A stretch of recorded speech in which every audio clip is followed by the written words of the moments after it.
তো এখন রান্না করবো। এই যে কিছু চিনপুঁটি মাছ আমি ভালো পরিষ্কার করে দিয়ে নিয়েছি, আর তার জন্য নিয়েছি এখানে যে দয়া কলা, দুটো কলা কেটে নিয়েছি, হলুদ দিয়ে পরিষ্কার করে দিয়ে নিয়েছি, আর একটা আলু নিয়েছি বাটা দেবো। আর এই যে নিয়েছি পেঁয়াজ রসুন, এখানে পেঁয়াজ কিছু কুচি করে নিয়েছি আলু ভর্তার জন্য, আর এই পাশে পেঁয়াজ রসুন নিয়েছি থেতো করে তরকারি রান্না করার জন্য, মাছের তরকারি। আর নিয়েছি আদা আর জিরা বাটা। তো বন্ধুরা দেখতে থাকুন। তো দেখুন আমি কড়াইতে কিন্তু তেল দিয়েছি, চুলা অন করে তেল গরম হয়ে গেছে। আমি প্রথমে এই পেঁয়াজগুলো ভেজে নিচ্ছি, আলু ভর্তার জন্য ভেজে রেখে নিচ্ছি।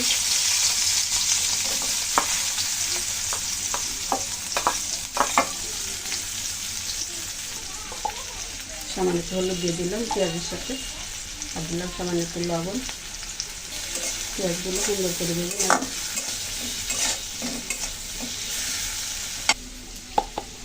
আর এদিকে মাছটা পরিষ্কার করে দিয়ে নিয়েছি, এখন দিয়ে দিচ্ছি হলুদ আর দিচ্ছি লবণ।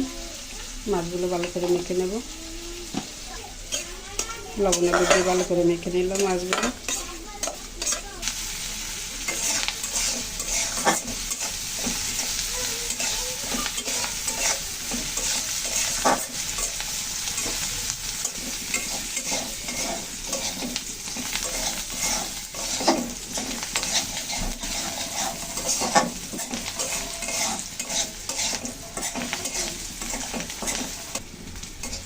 পেঁয়াজটা সুন্দর করে ভাজা হয়ে গেল, এখন আমি তুলে নিচ্ছি।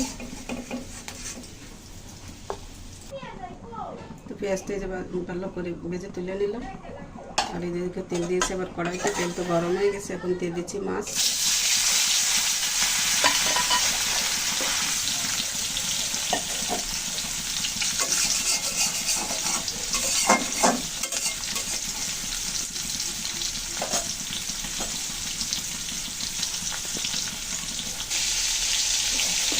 মাছগুলো ভালো করে ভেজে নিয়েছি, এবার উল্টে দিতে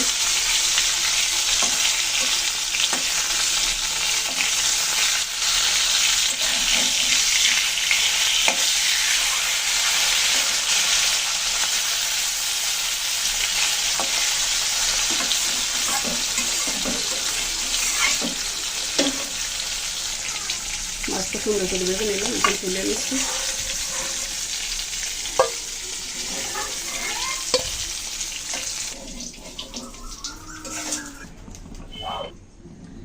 আমি কড়াইতে আবার তেল দিয়েছি, মাছ ভাজা তেলের ভিতর। এখন ফোড়নে দিয়ে দিচ্ছি শুকনো লঙ্কা, তেজপাতা, আর দিচ্ছি গোটা জিরা, সামান্য একটু হলুদ দিয়ে দিচ্ছি। এখন দিয়ে দিচ্ছি রসুন। এটা কিন্তু পুরো বাটা না, এটা কিন্তু থেতো করে নেওয়া। রসুন দুটোই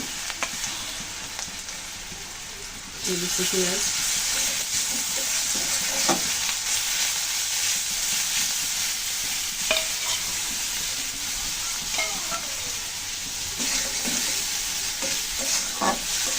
মশলা কষাতে থাকবো, আর একে একে করে যোগ করতে থাকবো।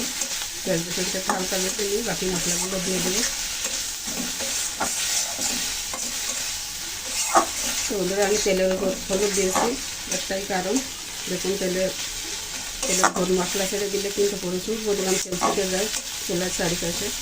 আর এই হলুদটা দিয়ে নিলে কিন্তু একটু কম হয়। এই কারণে কিন্তু আমি অধিকাংশ সময় দেখবেন খেয়াল করে তেলের উপরে হলুদটা দিয়ে দিই। সব ভিডিওতে কিন্তু বলা হয় না। দিচ্ছি আদা বাটা হাফ চামচ, জিরা বাটা হাফ চামচ,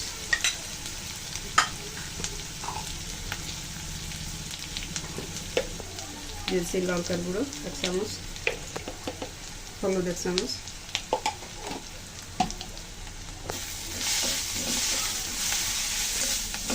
মশলাগুলো ধীরে ধীরে আমি কষাতে থাকবো।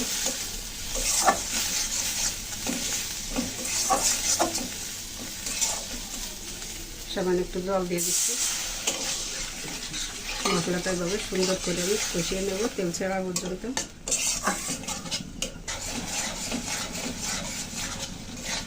মশলাটা ধীরে ধীরে সুন্দর করে কষাতে হবে, তাহলে কিন্তু তরকারিতে স্বাদ আসবে অন্যরকম।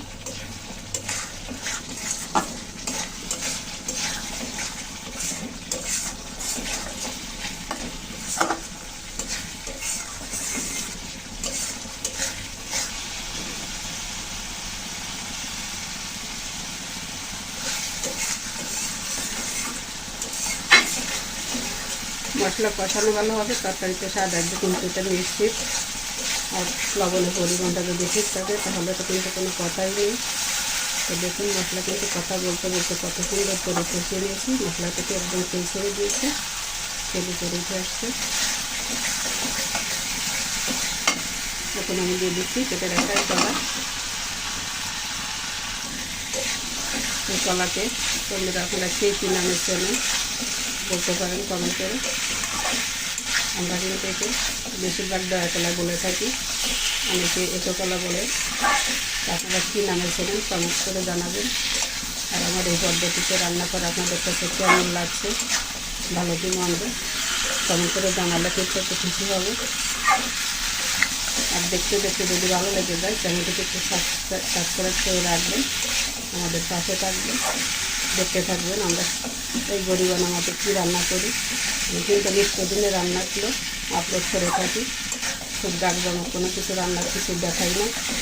অধিকাংশ সময় আমরা প্রতিদিনই যেগুলো খাই এগুলোই কিন্তু আপনাদের দেখাই। তো দেখতে থাকুন, আর দেখতে দেখতে ভালো লাগলে চ্যানেলটিকে সাবস্ক্রাইব করে আমাদের নিত্য সঙ্গী থাকুন।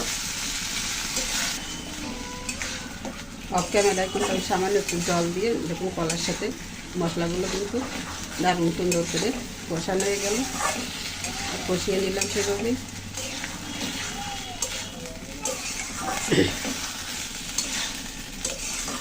কথা বলতে বলতে মশলা দিয়ে কিন্তু আলু বললাম কলা দিয়ে সুন্দর করে কষানো হয়ে গেলো। এখন জলের জন্য একটু জল দিয়ে দিচ্ছি।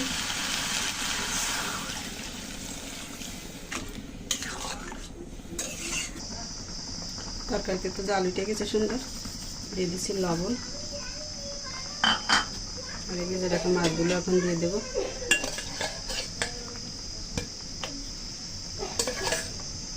প্রথম জালে মাছ দিলে কিন্তু তরকারিতে স্বাদ আসে ভালো।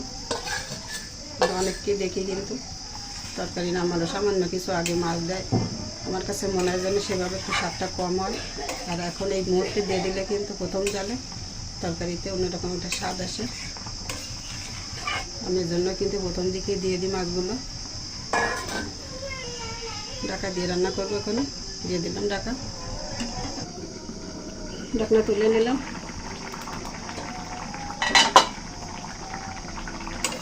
তরকারি কিন্তু রান্না করে হয়ে গেছে। এখন আমি দিয়ে দিচ্ছি একটু আদা আর জিরা একসাথে দিয়ে দিলাম। এই সময় কাঁচা মশলাটা দিলে কিন্তু ভালো একটা ফ্লেভার আসে, তরকারিটা খেতেও কিন্তু ভালো লাগে।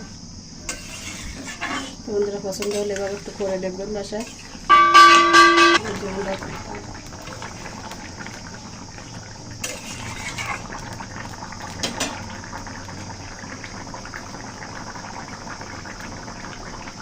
কত সুন্দর করে ফুটছে তরকারিটা, দেখতে থাকুন।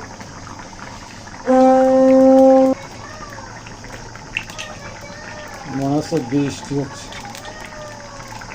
এত সুন্দর বৃষ্টির ফোটার মতো সাউন্ড আসছে। দেখুন বন্ধুরা একদম অরিজিনাল। তো রান্না তো হয়ে গেল, এখন দিয়ে দিচ্ছি একটু ভাজা জিরার গুঁড়ো, সামান্য একটু গরম মশলা গুঁড়ো,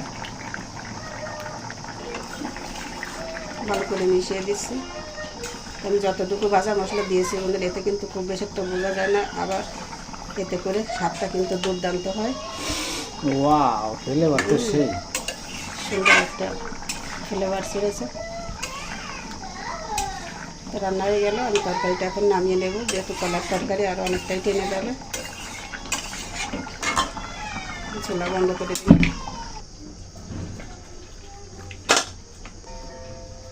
বন্ধুরা দেখুন একদম গরম গরম ধোয়া উঠছে। এই তরকারির কালারটা কেমন লেগেছে আপনাদের কাছে কমেন্টসে জানাতে কিন্তু বলবেন না। সবাই ভালো থাকুন, সুস্থ থাকুন। আজকের মতো পরবর্তী এখানেই রাখছি।